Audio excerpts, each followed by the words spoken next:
Evet, bir diğer hocamız, Emin hocamız Celal Kayar'dan geldi. Hocamız bize üç efendilerin Nankin ve Doğu Türkistan'daki mücadelelerini anlatacaklar. Buyurun hocam. Teşekkürler Sayın Başkanım. Esasında benim bu sunumumun kapsamı biraz önce hocamın anlattığı konuyla birbirini tamamlayacak. Hocam daha bir geniş perspektifte sunduğu için uluslararası boyutunu da kattı. Daha geniş bir perspektifte sundu. Ben Türkistan'ın üç efendilerinin Nanking ve işte ana yurdu terk etmeden önceki mücadelelerinde neler yapmaya gayret ettiklerinden bahsetmeye çalışacağım. Konumuz esasında 1931 Kumul ayaklanmasıyla işte Komünist Çin yönetiminin iş başına geldiği 49'a kadar olan süreci kapsayacak. Kumul ayaklanması arka planında dönemin Çin İktidar Partisi'nin programında, daha sonra anayasada yer verdiği, söz ettiği, bahsettiği halkların kendi kendilerini yönetebilme vaadini yerine getirememesi altyapısından beslenmiş bir ayaklanma olarak karşımıza çıkıyor ki bundan sonra hem merhum İsa Yusuf Altekin'in hem de 32'den itibaren artık bir arada mücadele yürüttükleri Mehmet Emin Buğra Baykozi'nin de temel hareket noktası bu vaat edilen otonomi hakkının kendilerine verilmesiydi. Bunun tabii gerçekleşememesinde birçok olay var. Ben çok detaya girmeyeceğim. Her biriniz atadan tevarüs eden bu malumata birçoğumuzdan daha vakıfsınız. Ama hemen bu dönem Kumul ayaklanmasının bastırılması ve bunun üzerine Doğu Türkistan'da bir milli bilinç uyandırma çabaları Altekin'in ilk faaliyetleri olarak özellikle bu süreçte karşımıza çıkıyor. Ve burada öncelikle yerelde bir mücadele yürütme strateji olarak benimsenmiş gibi görünüyor. Bilhassa umumvalinin, Çinli umumvalinin baskıcı politikalarının ve vaat edilen bu sözlerin tutulmamasının Doğu Türkistan'da işlenmesi belki de bir milli bilinci üretmek adına ilk aşama olarak karşımıza çıkıyor. Fakat bundan bir netice alınamayacağı düşünülmeye başlanınca, bu şartlar Doğu Türkistan'da oluşmayınca bu kez esas karar noktasında başkentte, Nanking'de bu mücadeleyi yürütmek üzere İsa Yusuf Altekin'in 1932'de Nanking'e gitme kararında bulunduğunu görüyoruz. Burada hem dönemin yöneticileri ama özellikle Çankay Şek'le yaptığı görüşmede parti programında yer alan bu vaadin hayata geçirilmesi, ki bazı bölgelerde hayata geçirilmişti ama Doğu Türkistan'a gelindiğinde uygulamada bunun hayata geçirilmediği görülüyordu. Bunun Doğu Türkistan'da yaşayan Türkler için de verilmesi gereken konu olduğunu ve genel valinin yanlış politikalarının, baskıcı politikalarının Doğu Türkistan halkı üzerinde yönetime karşı bir antipati üretmeye başladığını, bir de bu süreçte Doğu Türkistan adının hukuk metinlerinde, siyasi metinlerde yer alması gerektiğini ısrarla talep etmeye başladı. Ancak bu taleplerin hiçbirisi yerine getirilmedi. İşte bu süreçte belki bu girişim bütünüyle sonuçsuz kaldı diyerek kestirip atmak da çok doğru olmaz. Çünkü umum valinin değişikliği, Çinli yöneticilerin Doğu Türkistan'daki baskılarının bir nebze olsun hafiflemesi muhtemelen bu görüşmelerin bir yansıması olarak değerlendirilmesi gerekir. Ancak burada Nanking'de bulunduğu sürede biz Altekin'in özellikle bir Türkistan şuurunu yönetim makamlarında da oluşturabilmek adına, böyle bir kamuoyu oluşturabilmek adına yayın faaliyetlerine giriştiğini görüyoruz. İşte bu dönemde kurulan yayın evi vasıtasıyla Türkistan Avazı, Tianshan, Altay isimli çeşitli neşriyatlar bu dönemde ortaya çıkacak. Bu esasında hem bu yayın faaliyeti hem de özellikle 47'de kurulan hükümetin Doğu Türkistan'da, bu üç efendilerin kontrolündeki hükümetin Doğu Türkistan'daki faaliyetlerini gördüğümüzde İsa Yusuf Altekin'in bütün mücadelesinin ana başlıklarını yakalayabilme şansına da sahip oluyoruz. Kamuoyu oluşturabilmek, ki bunun birinci vasıtası bugün de halen öyle, neşriyat hayatında sesini duyurabilmeye dayalı, bu o düşüncenin ürünü olarak karşımızda duruyor.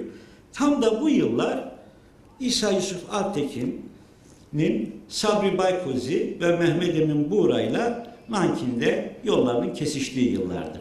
İşte bunlar bu dönemde özellikle Doğu Türkistan adının anayasada yer almasına gayret ettiler ve amaçlarına ulaşamadılar ama dediğim gibi onların bu gayretleri Doğu Türkistan'a, çünkü daha önceye geri dönme şansları da pek yok oradaki baskı nedeniyle, 1945'te şartların biraz yumuşamasından istifade ile bu kez vatana dönmeye karar verdiler.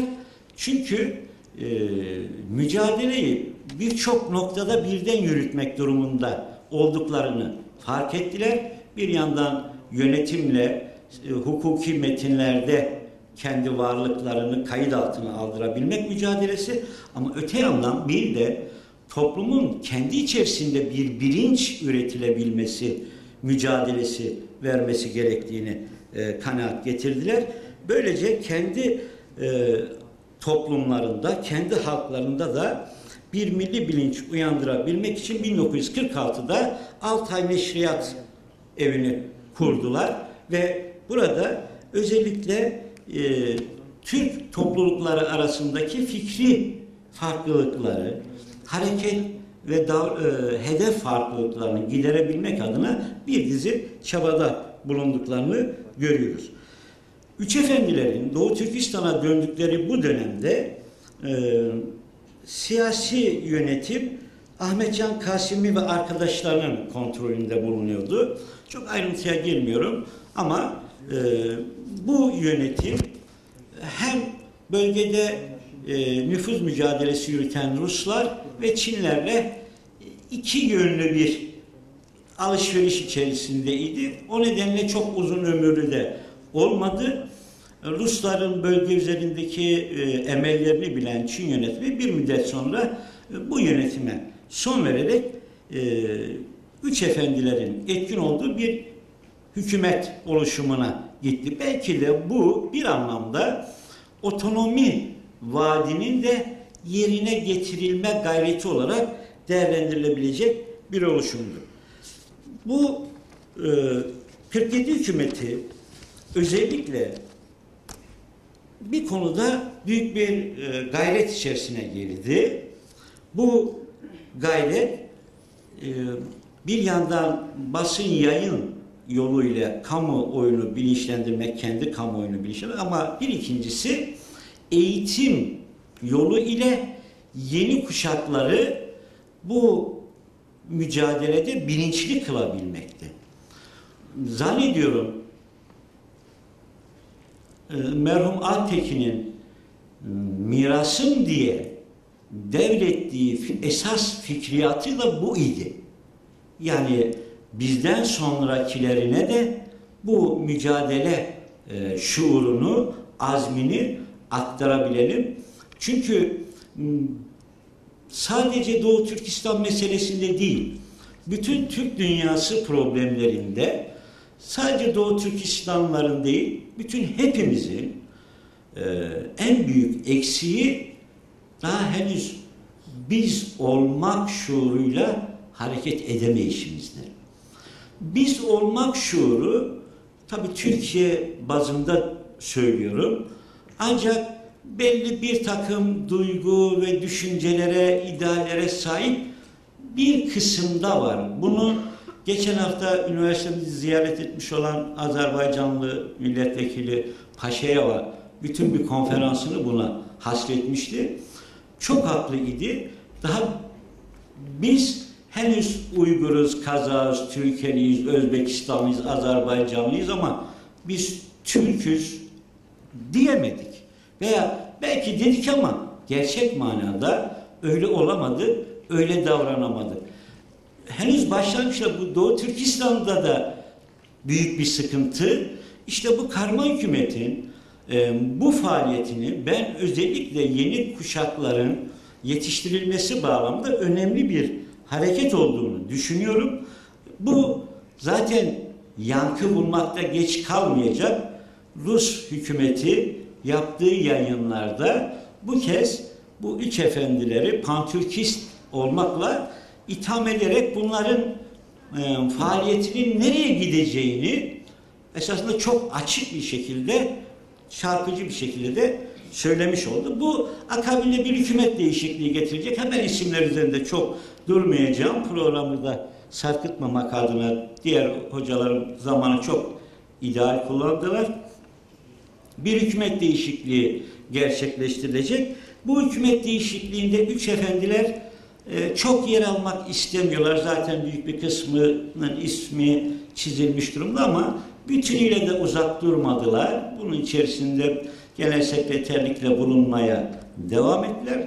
Bu arada Çin'de yaşanan olaylar, işte komünist ihtilalin ve bir müddet sonra Kızıl Çin birliklerinin Doğu Türkistan'ı işgali bu kez davayı dünyaya taşımak gibi yeni bir merhaleye ulaşmış oldu. Bu tabii söylemde de bir değişikliği beraberinde getirdi. Az önce hocamın ifade ettiği gibi otonomiden öte artık bağımsız bir Türkistan davası İsa Yusuf Altekin'in bizlere bırakmış olduğu kutsal bir miras olarak devam ediyor. Temennim bu mücadelenin çok daha uzun sürmemesi, bir an önce gök bayrağında kendi coğrafyasında dalgalanması. Teşekkür ederim.